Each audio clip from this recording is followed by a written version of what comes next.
হযরত তালহা রাদিয়াল্লাহু তাআলা আনহু, হযরত তালহা রাদিয়াল্লাহু তাআলা আনহু মাত্র 12 বছরের বালক, নাম হইল হযরতে তালহা, তার বাবার নাম হইল হযরতে বরা। কোন দিকে তাকাবেন না। দেখেন বাপ বেটা দুইজনই সাহাবী, নবীর প্রতি কি পরিমাণ ভালোবাসা অর্জন করেছে। এই হযরতে তালহা একদিন মাকে ডেকে বলে, মা গো, পেটের মধ্যে প্রচন্ড ক্ষুধা,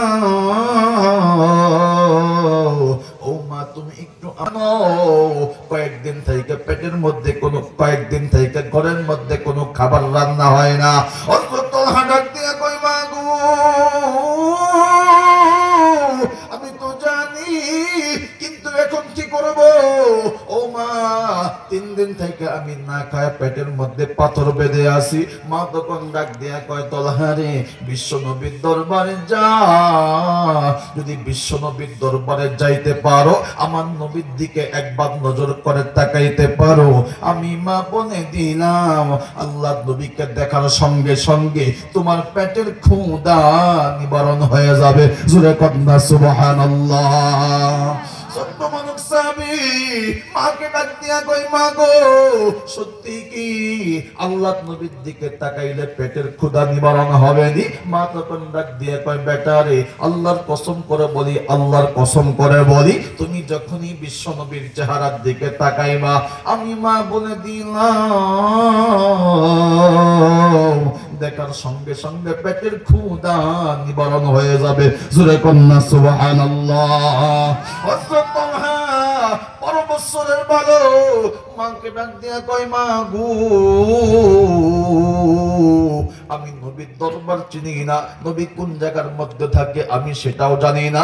ও মা, আমি কেমনে নবীর কাছে যাব? একটু আমাকে রাস্তা দেখায় দাও না। মা তখন ডাক দিয়ে কয়, বেটা রে, তোর বাবা তো বাজারে গেছে, তোর বাবা যখন বাজার থেকে আসবে, তোর বাবার সঙ্গে বিশ্ব নবীর দরবারে যাবে। ছোট্ট মানুষ সাহাবী বাবার সঙ্গে যখনই বিশ্ব নবীর দরবারে যায়, সেই দিন আল্লাহ নবীজি মিম্বারের নিচে বসে বসে বয়ান করতেছে। অসংখ্য সাহাবায়ে কেরাম আল্লাহ নবীর দিকে তাকায় তাকায় বয়ান শুনতেছে। এই 14 বছরের বালক হযরত তালহা বাবাকে ডাক দিয়া কয়, বাবা গো, আমি তো ছোট মানুষ, আল্লাহ নবীর দিকে তাকাইতে কষ্ট হয়, ঘাড় উঁচু করিয়া আল্লাহ নবীর দিকে তাকাইতে হয়। ও বাবা গো, তুমি একটু আমাকে কোলের মধ্যে নাও, আমি আল্লাহ নবীর দিকে তাকায় তাকায় একটু আল্লাহ নবীর কথাগুলো শ্রবণ করব।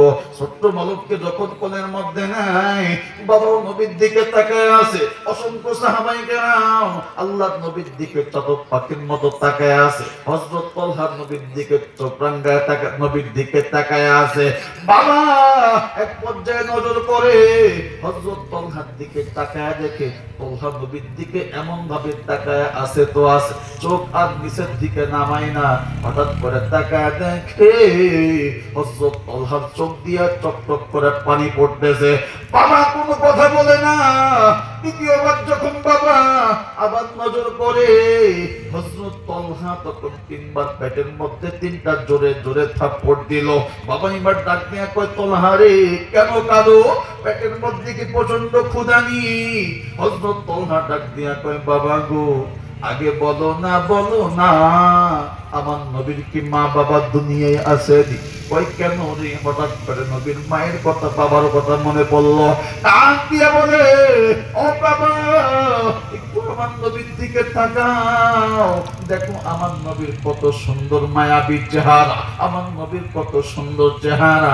ডাক দিয়া কয়, বাবা দেখছি তো। কয়, বলো বলো, আমার নবীর কি মা বাবা দুনিয়ায় জীবিত আসেনি? ডাক দিয়া কয়, তালহা রে, তোর নবীর জন্মের আগে বাবা চলে গেছে, জন্মের 6 বছর পরে তোর নবীর মা দুনিয়া থেকে চলে গেছে, তোর নবী এতিম মানুষ, তোর নবী এতিম ছিল। হযরত তালহা ডাক দিয়ে কয়, বাবা গো, আমার নবী তো এতিম, আমার নবীর মা নাই বাবা নাই, একটু আমার নবীর দিকে তাকায়া দেখো, এত সুন্দর চেহারার মধ্যে ওই তায়েফের কাফিররা কেমনে তোরা আমার নবীর শরীরের মধ্যে তোরা পথন নিক্ষেপ করলো।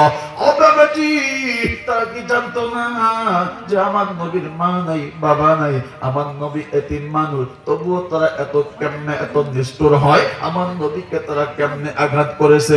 ডাক দিয়া কয় বাবা গো একটু আমার নবীর দিকে তাকাও, এত সুন্দর চেহারা, এত সুন্দর চেহারা, যেই চেহারা পরিয়ে আমি হযরত তলহা মুগ্ধ হয়ে গেলাম। মুসলমান বন্ধুরে, বাবা আমার ডাক দিয়া কয় বেটা রে তুমি পেটের মধ্যে কেন জুড়ে জুড়ে থাপ্পড় দিলা? হযরত তলহা তখন ডাক দিয়ে কয় বাবা গো আমি যখনই বিশ্ব নবীর দিকে তাকাইছি, আল্লাহর কসম করে বলি, আল্লাহর কসম করে বলি, নবীর দিকে তাকাইলাম, তাকানোর সঙ্গে সঙ্গে আমি তলহা আমার পেটের ক্ষুধা নিবারণ হয়ে যায়। জোরে কন্যা সুবহানাল্লাহ। মুসলমান বন্ধুরে, হযরত তলহা বাবাকে ডাক দিয়ে কয় বাবা গো আমি আজকে নবীর এখানেই থেকে যাব, আমি আর বাড়ির মধ্যে যাব না। বাবা ডাক দিয়ে কয় বেটা রে কেন যাবি না, কি জন্য যাবি না? হযরত তলহা ডাক দিয়ে কয় আমি নবীকে দেখার পরে নবীর ভালোবাসা অন্তরের মধ্যে জমে গেছে। বাবা এবার ডাক দিয়ে কয় তলহা তুই কি তোর মায়ের চাইতে আল্লাহ নবীকে বেশি ভালোবাসো? হযরত তলহা 12 বছর বয়স, ডাক দিয়া কয় বাবা গো আমি আমার মায়ের চাইতে বিশ্ব নবীকে বেশি ভালোবাসি। ডাক দিয়া কয় বেটা সত্য করে বল, সত্য করে বল, তুই কি তোর মায়ের চাইতে নবীকে বেশি ভালোবাসো? হযরত তলহা এই ছোট মানুষটা ডাক দিয়া কয় বাবা গো আমি আমার বাবার চাইতে, তোমার চাইতে, মায়ের চাইতে আমি আমার নবীকে বেশি ভালোবাসি। বাবা এবার ডাক দিয়া কয় তলহা সত্য করে বল, তুই কি তোর মায়ের চাইতে বাবার চাইতে বিশ্ব নবীকে বেশি ভালোবাসো?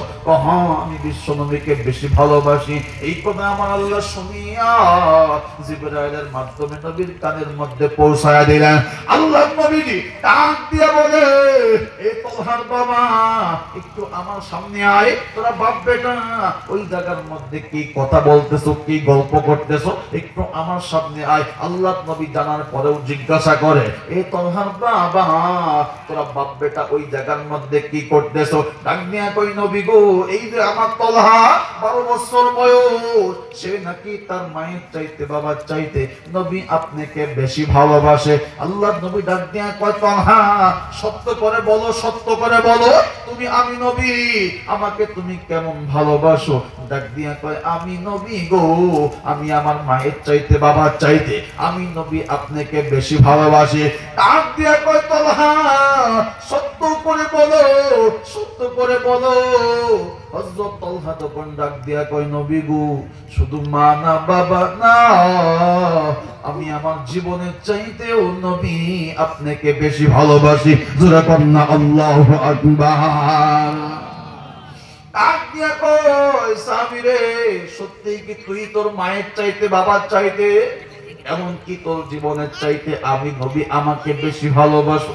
ডাক দিয়া কয় আল্লাহর কসম করে বলি, আল্লাহর কসম করে বলি ও নবীজি আল্লাহর কসম করে বলি আমি আমার মায়ের চাইতে বাবার চাইতে জীবনের চাইতে নবী আপনাকে আমি বেশি ভালোবাসি। আল্লাহর নবীজি ডাক দিয়ে বলে আল্লাহ রে এতই যখন ভালোবাসো এই ভালোবাসার পরীক্ষা দিতে হবে, এই ভালোবাসার জন্য তোমাকে ইমতিহান দিতে হবে। ডাক দিয়া কই নবী গো কি পরীক্ষা, কি পরীক্ষা দেওয়া লাগবে? আল্লাহর নবীজি হযরত তলহাকে ডাক দিয়া কয় এই তলহা রে তোমার কোমরের মধ্যে এটা কি ঝুলানো? হযরত তলহা তখন ডাক দিয়া কই নবী গো এটা একটা তরবারি। কয় তরবারি কেন? কয় মা দিয়েছে। কয় কেন দিয়েছে? কয় আত্মরক্ষা করার জন্য। আল্লাহর নবীজি তলহাকে ডাক দিয়া কয় তলহা রে তরবারিটা কোমর থেকে বাহির কর। ছোট্ট সন্তান তলহা যখনই তরবারিটা যখন হাতের মধ্যে নিল আল্লাহ নবী ডাক দিয়ে কয় তলহা সত্য করে বল, সত্য করে বল, তোর মায়ের চাইতে বাবার চাইতে এমনকি জীবনের চাইতে আমি নবী আমাকে বেশি ভালোবাসনি? ডাক দিয়ে কয় নবী গো আমি তো আল্লাহর কসম করে বলছি, আমি এখনো আল্লাহর কসম করে বলি আল্লাহি তাল্লাহি বিল্লাহি আমি আমার জীবনের চাইতে মায়ের চাইতে বাবার চাইতে নবী আপনাকে আমি বেশি ভালোবাসি। আল্লাহর নবীজি ডাক দিয়া কয় তলহা এতই যখন ভালোবাসো, এতই যখন আমি নবী আমাকে মহব্বত করো, তোর হাতের মধ্যে যে তরবারি আছে এই তরবারিটা নিয়ে যা, ওই যে তোর বাবা বনা দাঁড়াইয়া আছে, তোর বাবার কল্লাটা আইনা আমি নবী আমার হাতে দিয়া দিবি। আল্লাহু আকবার। ছোট্ট বালক সাহাবী একটা দৌড় দেয়, যখনই বাবার সামনে যখনই যাবে অসংখ্য সাহাবায়ে কেরাম তাকে আছে, দেখ দেখ ছোট্ট সন্তান নবীকে কেমন ভালোবাসে, নবীকে কেমন মহব্বত করে। ছোট্ট মানব সাহাবী হযরত তালহা যখনই নবীর বাবার সামনে যখন দাঁড়ায়, বাবাও তো বুঝতে পারলো ছোট মানুষ তো আর এত দূর তো আর হাতে পাবে না। বাবাও তখন ডাক দিয়ে কয়, আমার সন্তান যখন আমার কল্লা কাটার জন্য প্রস্তুত হয়ে গেছে নবীর জন্য, আমিও আল্লাহর নবীর জন্য আমার কল্লাটা আল্লাহর নবীকে আমি দিয়ে দিলাম। জোরে কন্না সুবহানাল্লাহ। ছোট্ট বংশাবী বাবার সামনে যখনই যায়, বাবাও তখন ঘাটটা নিচু করে দেয়। নিচু করে দেওয়ার সঙ্গে সঙ্গে যখন হযরতে তালহা যখনই তরবারি যখন আসমানের দিকে ওঠায়, যখনই ঘাড়ের মধ্যে একটা আঘাত করবে, আল্লাহর নবী পিছন থেকে ডাক দিয়ে কয়, তালহা রে, তোর বাবার কল্লা আনতে হবে না, আমি নবী বুঝে গিয়েছি তুই তোর মায়ের চাইতে বাবার চাইতে আমি নবী আমাকে জীবনের চাইতে বেশি ভালোবাসো। জোরে কন্না সুবহানাল্লাহ। ডাক দিয়া কয়, তালহা আমার বুকের মধ্যে চলে আয়, আয় একটু আমার বুকের মধ্যে আয়। হযরত তালহাকে যখন নবী জড়া ধরে, বাবাকে ডাক দিয়া কয়, এই তালহার বাবা, এই যে তালহাকে তোমাকে দিয়ে দিলাম, যাও যাও তালহাকে বাড়ির মধ্যে নিয়ে যাও। যখনই বাড়ির মধ্যে নিয়ে যাবে, হাঁটি হাঁটি পা পা করে যখন সামনে অগ্রসর হইল, আল্লাহর নবীজি পেছন থেকে ডাক দিয়া কয়, এই তালহার বাবা, তোর সন্তানকে তো তুই বাড়িতে নিয়ে যাবি, বাড়িতে যাওয়ার আগে একটা কথা শুনে যা। কই নবী গো, কি কথা শুনবো, কি কথা শুনবো? এই যে তালহা তোকে দিয়ে দিলাম, তোর সন্তান তোর তালহা আমি তোকে দিয়ে দিলাম, এই তালহা যেদিন দুনিয়া থেকে চলে যাবে, দুনিয়া থেকে যখন চির বিদায় নিয়ে মালিকের কাছে চলে যাবে, এই তালহার বাবা একটু আমাকে সংবাদ দিবি, আমি আমার তালহাকে সুন্দর করে কবরের মধ্যে নামাবো, আমি আমার তালহার কাফন দাফন করব, এমনকি আমি আমার তালহাকে চুমু খাবো। আল্লাহু আকবার। আরেকটু আওয়াজ দিয়ে কোন আল্লাহু আকবার। আল্লাহ নবী ডাক দিয়া কয়, আমি আমার তালহার কাফন দাফন করব। স্বামী এবার ডাক দিয়া কয়, নবী গো, আপনি যে কথা বললেন আমার দিল বলে, অন্তর বলে, এই তালহা মনে হয় দুনিয়াতে বেশিক্ষণ থাকবে না, দুনিয়াতে বেশি দিন থাকবে না। তালহাকে নিয়ে যখন বাড়ির মধ্যে যায়, মা ডাক দিয়া কয়, বেটা রে, নবীকে কেমন দেখলা? হযরত তালহা তখন ডাক দিয়া কয়, মা গো, পৃথিবীতে অনেক মানুষ দেখেছি, চন্দ্র সূর্য সবকিছুই দেখেছি, কিন্তু আমার নবীর মতো এত সুন্দর মানুষ দেখি নাই। চিল্লায় কন্না সুবহানাল্লাহ। ডাক দিয়া কয়, বেটা রে, নবীকে কেমন ভালোবাসলা?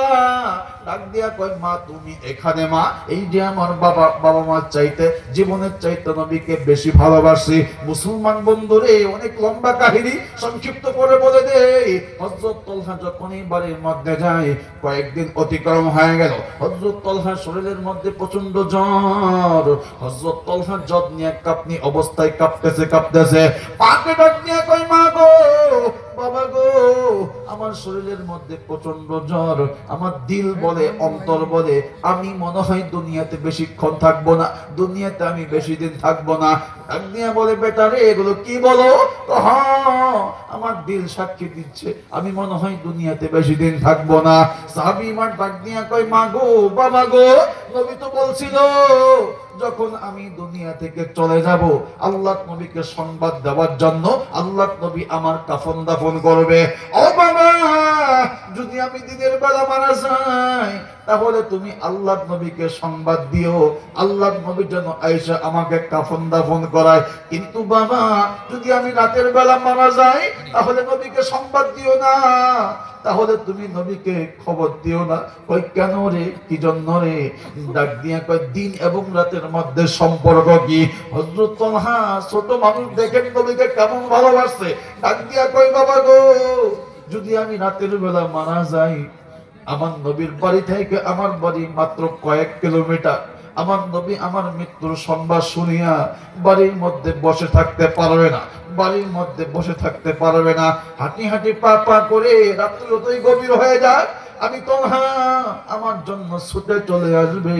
বাবা যদি আমার নবী রাস্তা দিয়ে হাঁটি হাঁটি পা পা করে আসে, দুই পাশে বড় বড় কাফেরদের বাড়ি, ও বাবা গো, যদি আমার নবীকে কাফেররা রাস্তার মধ্যে পাইয়া আমার নবীকে তারা হত্যা করে ফেলে, তাহলে আমি কিয়ামতের মাঠে আল্লাহর কাছে কি জবাব দিব? এই কথা বলিয়া তলহা কান্না করে। দেখেন এ মুসলমান বন্ধু, হযরত তলহা 3 দিন পরে এই দুনিয়া থেকে চলে যায়, রাতের বেলা মৃত্যুবরণ করে। বাবা আর নবীকে সংবাদ দেয় নাই। আল্লাহর নবী পরের দিন শুনতে পারলো আল্লাহর নবী তলহা দুনিয়া থেকে চলে গেছে। আল্লাহর নবীজি সাহাবায়ে কেরাম নিয়ে যখন তলহার বাড়ির মধ্যে উপস্থিত হয়ে গেল, তলহার বাবাকে ডাক দিয়ে কয়, তলহার বাবা রে, এ বড়া রে, ওই আমার তলহা কোথায়? কই আমার তলহা কোথায়? তলহাকে নিয়ে আয়, আমি আমার তলহাকে কাফন দাফন করব, তলহাকে আমি কবরের মধ্যে আমি নিজ হাত দিয়ে নবী শোয়াবো। সাহাবী ডাক দিয়ে কয়, নবী গো, তলহা গত 3 দিন আগে দুনিয়া থেকে চলে গেছে। কয়, আমি নবী, আমাকে কেন খবর দাও নাই? আমি নবী, আমাকে কেন জানাস নাই রে তলহার বাবা? ডাক দিয়া কয়, নবী, তলহা যখন দুনিয়া থেকে চলে যায়, চলে যাওয়ার আগে আমাকে একটা ওসিয়ত করে যায়, রাতে বললে আপনাকে সংবাদ দেওয়ার জন্য বাধা করেছে। কই কেন করেছে, কি জন্য করেছে? কই আপনি যখন রাতের বেলা হাঁটি হাঁটি পা পা করে আসবেন, যদি কাফের বেদিনরা আপনাকে হত্যা করে ফেলে, এই জন্য আপনাকে সংবাদ দেওয়ার জন্য বাধা করেছে। আল্লাহর নবী কেঁদে কেঁদে হাদিসের মধ্যে আপনি আসছে, আল্লাহর নবী কান্দে আর ডাক দিয়ে কয়, আমার তলহা আমাকে এত পরিমাণ ভালোবাসে, আমার তলহা আমাকে এত পরিমাণ মহব্বত করছে। ডাক দিয়া কয়, তলহার বাবা রে, ওই আমার তলহার কবরটা কোন জায়গার মধ্যে আছে? একটু কবরের সামনে আমাকে নিয়ে যা। আল্লাহর নবী যখন কবরের সামনে যায়, দুইটা হাত যখন কবরের মধ্যে বিছায়া, একটা হাত আসমানের দিকে বিছায়া আল্লাহকে ডাক দিয়ে কয়, আল্লাহ গো, এই যে জমিনের মধ্যে, এই যে জমিনের মধ্যে আমার তলহা শুয়ে আছে, এই তলহাকে আমি অনেক ভালোবাসি, এই তলহা আমাকে অনেক মহব্বত করেছে, এই তলহা আমি নবী আমাকে দিল দিয়া, প্রাণ দিয়া, জান দিয়া, মায়ের চাইতে বাবার চাইতে বেশি ভালোবাসছে। ওগো আল্লাহ, এই তলহার প্রতি আমি নবী রাজি এবং খুশি। আয় আল্লাহ, তুমিও তোমার পক্ষ হইতে এই তলহার জন্য দিয়া দাও একটা জান্নাতি হাসি। চিল্লায় কন্যা সুবহানাল্লাহ, আর একটু আওয়াজ দিয়া কন্যা সুবহানাল্লাহ। এ